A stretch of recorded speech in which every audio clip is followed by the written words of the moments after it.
14,88,781 మందికి కుక్క కాట్లు. రాష్ట్రంలో 5 ఏళ్లలో బాధితుల సంఖ్య ఇది. వారికి 36,07,989 రేబీస్ వ్యాక్సిన్ డోసులు. ఆర్టీఐకి ఆరోగ్య శాఖ సమాచారం అంటూ ఆర్టీఐ వేస్తే ఆర్టీఐకి అర్జీ పెట్టుకుంటే ఆరోగ్య శాఖ ఇచ్చినటువంటి సమాచారము గిది ఈ రకంగా ఉన్నది. అయ్యా మీరు ఒక్కొక్కరన్నా కనిపించుకునే ప్రయత్నం చేయండి. ప్రజాప్రతినిధులు ఆ బాధలు ఆ కష్టాలు రోడ్డు పొంటి నడుస్తే కదా మీకు తెలిసేది.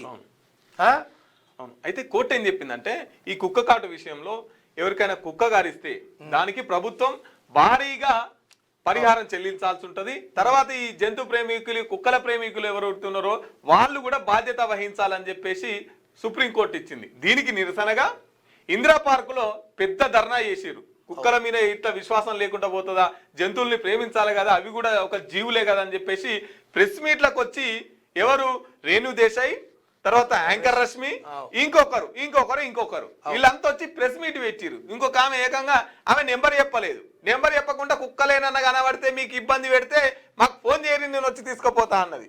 కానీ నెంబర్ చెప్పలేదు. సో ఇట్లా రేణు దేశాయ్, యాంకర్ రష్మి వీళ్ళంతా మాట్లాడిరు. మరి ఇప్పుడు 14 లక్షల మందికి గడిచినాయి అమ్మా. ఎవరు దీనికి బాధ్యత వహించాలి? సచిన వాళ్ళు వచ్చిర్రు, మందులు గోళీలు వేసుకొని పైత్యం చేస్తాడు, పైత్యం చేస్తున్నాడు.